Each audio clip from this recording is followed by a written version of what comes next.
53,000 students हैं, अगर उसका 10% भी आप आंदोलन में नहीं आते हैं तो आप किस मुंह से कहते हैं कि काउंसलिंग में सीट से दुगुना जाए, आप अधिक अभ्यर्थियों को बुलाइए। ये एक तरह से कहिए तो ये मुर्दा लोग हैं, अगर मैं गलत नहीं हूँ तो मुर्दा ही कहा जाए ऐसे लोगों को, जो घर बैठे तमाशा देखते हैं और नौकरी इनको जैसे लगता है कि चाहिए ही। इनको लगता है कि नीतीश सरकार जो है इसको गिफ्ट में घर पे आके नौकरी दे दी, तो बिहार में लड़ना पड़ता है। और अब तो तो मुझे लगता है कि मुझे बोलना भी नहीं चाहिए कि नीतीश सरकार या बीएसएससी कुछ गुनाह कर रही है या अन्याय और शोषण कर रहे हैं। मुझे तो लगता है सबसे बड़ा तो अन्याय छात्र ही कर रहे हैं खुद, कि अपने यहाँ जब आंदोलन होता था तो कहते थे परमिशन नहीं है तो कैसे आएँ। आज जब परमिशन था आंदोलन का, परमिशन ले लिए थे, सबको पता था कि आंदोलन का परमिशन ले लिया गया, उसके बाद भी वो नहीं आना, तो ये तो कहीं ना कहीं बहुत दुख की बात है। 53 इस तरह से ये परीक्षार्थी लोग ये घर में डूब के पड़े हैं। ऐसे तो नहीं लगता है कि जो भी मांग आज थी वो सारी मांगे पूरी करेगा ये, क्योंकि मैं इस तरह से आप लोग जो घर में बैठ के तमाशा देखते हैं तो आप लोग घर में बैठ के ही तमाशा देखिए और बीएसएससी जो है चुपचाप खेला कर लेगी। नमस्कार, आप देख रहे हैं द इंडिया टॉप। मैं हूं आदेशपुरी। बीएसएससी इंटर स्तरीय परीक्षा पूरी कराने के लिए न जाने कितने बार आंदोलन हुए और न जाने ये कौन सा आंदोलन था, मुझे पता नहीं है, 1 दर्जन से तो अधिक कम से कम हो गया होगा। लेकिन सबसे बड़ा प्रश्न है कि फेसबुक पर हम लोग यूट्यूब पर वीडियो डालते हैं या मेरे ऑफिस के फ़ोन पर न जाने कितने छात्रों का फ़ोन आता है कि लेट हो रहा है, ये हो रहा है, आयोग गलती कर रहा है, तानाशाही कर रहा है, मनमानी कर रहा है। लेकिन जब आंदोलन था तो मुझे नहीं लगता है कि पटना में जितने लड़के जो मुसल्लापुर हाट अशोक राजपथ इलाके में रहते हैं वो भी छात्र पहुँचे होंगे यहाँ पे। काफ़ी आश्चर्य लगा मुझे देखकर कि हमें भी ऐसा लगता था कि जितना छात्र आक्रोशित हैं वो सड़कों पे आएंगे, धरना स्थल पे आएंगे और दबाव डालेंगे, लेकिन वैसा दिखा नहीं। काफ़ी अफसोस हुआ देखकर कि छात्र जो हैं केवल सोशल मीडिया पर ही आवाज़ उठाते हैं। दिलीप हैं, आंदोलन करने के बाद यहीं पे आ रहे हैं, इनसे ही हम बात करेंगे। दिलीप, छात्र जो हैं सेखी तो बहुत बघाड़ते हैं, लेकिन ज़मीन पर जब आना होता है तो आपने स्थिति देखा है, क्या यही कारण है कि आयोग मनमानी करता है और जानता है कि इनसे कुछ होने वाला नहीं है, जिस तरह घुमाना है घुमाते रहो? बिल्कुल यही कारण है और मैंने इस बात का जिक्र कई बार किया है। आज 10 दिन से मैंने बोलते बोलते मेरा गला ये हो गया है कि बोलने में दिक्कत होता है।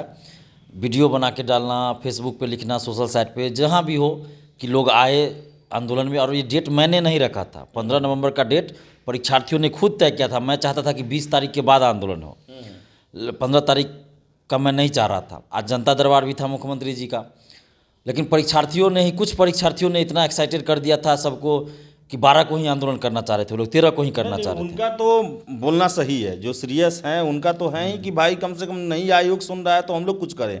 लेकिन मैं बाकी अभ्यर्थियों की बात कर रहा हूँ कि उनकी भी जिम्मेवारी होनी चाहिए कि आप बेरोजगार हैं और ऐसे में आप कम से कम गर्दनी बाग भी आ सकते हैं मुसल्लापुर हाट और अशोक राजपथ से। ये एक तरह से कहिए तो ये मुर्दा लोग हैं, अगर मैं गलत नहीं हूँ तो मुर्दा ही कहा जाए ऐसे लोगों को, जो घर बैठे तमाशा देखते हैं और नौकरी इनको जैसे लगता है कि चाहिए ही नहीं।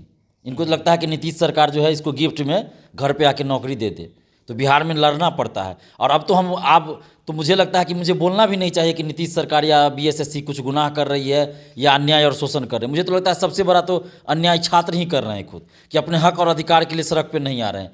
पहले जब आंदोलन होता था तो कहते थे परमिशन नहीं है तो कैसे आएँ। आज जब परमिशन था आंदोलन का, परमिशन ले लिए थे, सबको पता था कि आंदोलन का परमिशन ले लिया गया, उसके बाद भी वो नहीं आना, तो ये तो कहीं ना कहीं बहुत दुख की बात है। 53,000 स्टूडेंट्स हैं, अगर उसका 10% भी आप आंदोलन में नहीं आते हैं तो आप किस मुंह से कहते हैं कि काउंसलिंग में सीट से दुगुना जाए, आप अधिक अभ्यर्थियों को बुलाइए। क्या लगता है आज के भीड़ को देख के, क्या लगता है कि आयोग जो है इनकी बातों को मानने वाला है? क्या 2 से ढाई गुना काउंसलिंग में बुलाया गया अगर जब भी काउंसलिंग लेगा तो? देखिए, हम लोग तो मांग कर रहे हैं, लेकिन जिस तरह से ये परीक्षार्थी लोग ये घर में डूब के पड़े हैं, ऐसे तो नहीं लगता है कि जो भी मांग आज थी वो सारी मांगे पूरी करेगा आयोग। चूँकि मुझे बरगलाना नहीं आता है, मैं छात्रों को ऐसे झूठ नहीं बोल दूँ कि ये हो जाएगा। लेकिन जिस तरह से आप लोग जो घर में बैठ के तमाशा देखते हैं तो आप लोग घर में बैठ के ही तमाशा देखिए और बीएसएससी जो है चुपचाप खेला कर लेगी। और इसके लिए जिम्मेवार सिर्फ आप लोग होंगे जो घर बैठ के तमाशा देखते हैं। दिलीप कुमार को किसी से डर नहीं होता है। हम आप लोग के लिए लड़ने के लिए आए, अपने घर से अपना किराया देखिए, बस का सब कुछ अपना पैसा खर्चा करके हम आते हैं, आपके लिए लड़ने आते हैं। हमको इसमें तो जॉब नहीं चाहिए, हमको राजनीति ही करना होगा, नेता ही बनना होगा।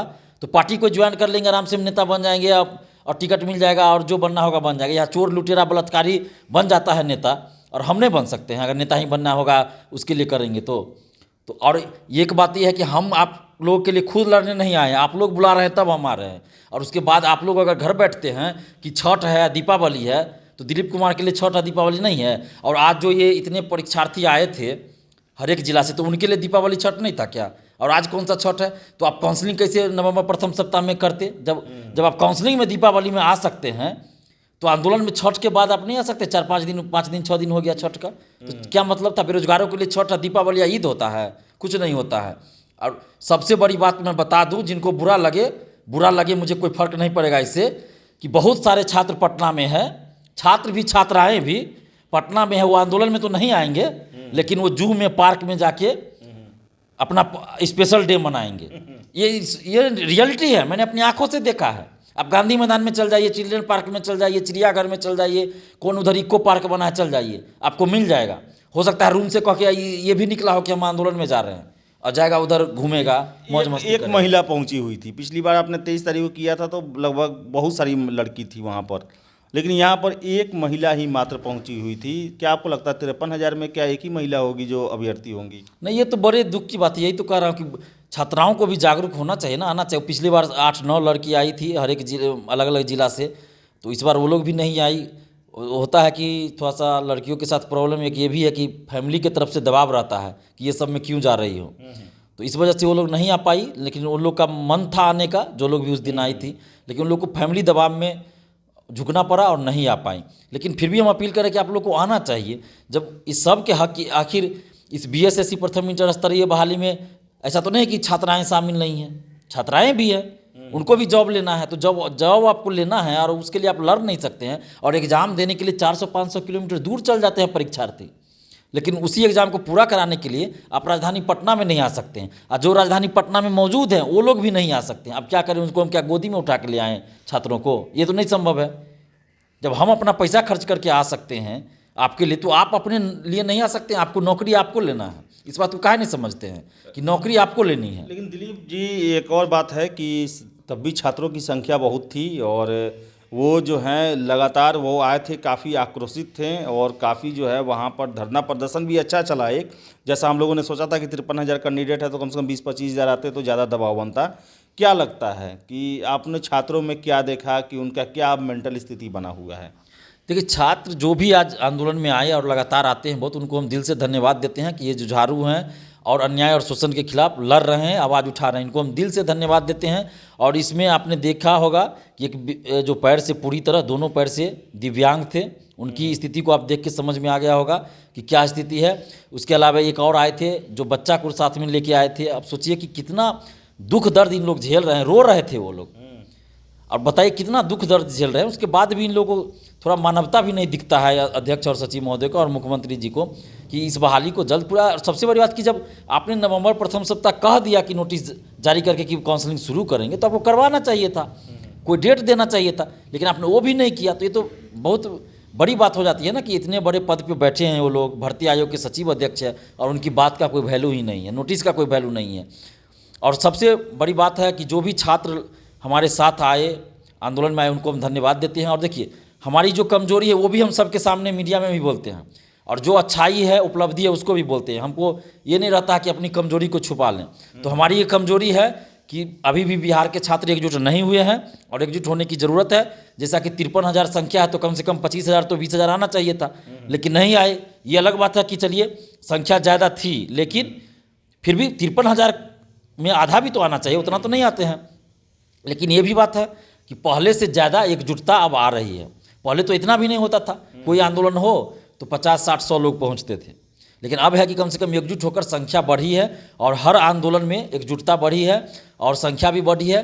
और छात्र अब इस चीज़ को समझ गए हैं कि सरकार और आयोग बरगला रही है। क्या लगता है दिलीप की आयोग जो है, आपको क्या लगता है रवैया को देखकर कि नवंबर में डॉक्यूमेंट्स वेरिफिकेशन हो जाना चाहिए? देखिए, हम तो मांग करते हैं कि नवंबर में हो जाना चाहिए, लेकिन अब देखिए आयोग क्या करती है नहीं करती है, तो कहना मुश्किल है इसके बारे में कि आयोग कब क्या कर दे, कुछ भी नहीं कहा जा सकता है। हो सकता है आज रात में ही नोटिस जारी कर दे वो कि कब से काउंसलिंग होगी, हो सकता है 2 महीना तक नोटिस जारी न करे अगर हम लोग आंदोलन आगे न करें तो। लेकिन बहुत सारे छात्र ये भी कह रहे हैं कि गर्दनी बाग करने से उतना फ़ायदा नहीं होगा जितना आयोग ऑफिस करने से फ़ायदा होगा। क्या जगह में कुछ आप लोग गच्चा तो नहीं खा रहे हैं? नहीं, ऐसा कुछ नहीं। पिछली बार भी तो गर्दनी बाग कहीं ऐलान हुआ था कि गर्दनी बाग आंदोलन होगा, तो उससे पहले ही नोटिस जारी हो गया था। ऐसा कुछ नहीं है, लेकिन अब छात्रों के मन में ऐसा है तो उनकी शंका को भी दूर कर दिया जाएगा। अगली बार जब हम लोग आंदोलन करेंगे तो बीएसएससी ऑफिस ही करेंगे। यहाँ गर्दनी बाग करने का मकसद यही था कि जो लोग जॉब में हैं या बहुत सारे परीक्षार्थी ऐसे हैं जो बोलते हैं कि परमिशन है तभी हम आंदोलन में आएंगे, माने कि जिला प्रशासन से अनुमति है तभी हम आंदोलन में आएंगे, तो उनको ध्यान में रख के हम लोगों ने ये किया कि परमिशन भी लिया था और गर्दनी बाग का स्थान तय किया था।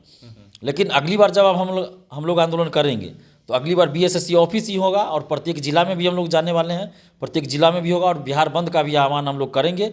इसका प्लानिंग हम लोग कर रहे हैं, चूँकि इसमें आप जान ही रहे हैं कि हर एक जिला में जाएंगे तो थोड़ा खर्च भी होगा और समय भी चाहिए, तो इन सब चीज़ों को ध्यान में रखना है और इसीलिए थोड़ा सा हम लोग रुके हुए हैं।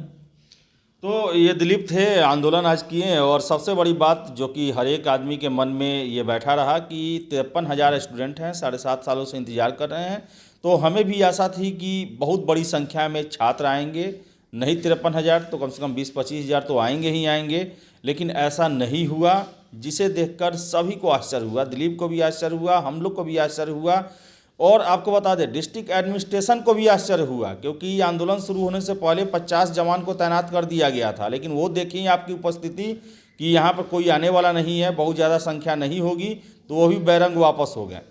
तो जब तक आप यूनाइट नहीं होंगे अपने अधिकारों के लिए तब तक कुछ भी नहीं होने वाला है। डॉक्यूमेंट्स वेरिफिकेशन का अगर डेट आ भी जाएगा तो 2016 को बाहर करना है या नहीं करना है उस पर कोई आपका सुनवाई नहीं करने जाएगा। और इसके साथ साथ आपको ये भी बता दें कि आप 2 गुना 2.5 गुना की बात करते हैं, हो सकता है कि उतना भी ना बुलाए आयोग। तो जब तक आप अपनी एकजुटता का प्रदर्शन नहीं करेंगे, आयोग को मनमानी करने के लिए छोड़ देंगे, तो आपको यही सब झेलना पड़ेगा। आयोग के द्वारा अपनाई गई मनमानी, लेटलतीफ़ी, लापरवाही, अपारदर्शिता, और आपको इस पर बोलने का कोई हक भी नहीं होगा। तो फिलहाल इस वीडियो में इतना ही। वीडियो पसंद आया लाइक शेयर करें, हमारे चैनल द इंडिया टॉप को सब्सक्राइब जरूर कर लें। धन्यवाद।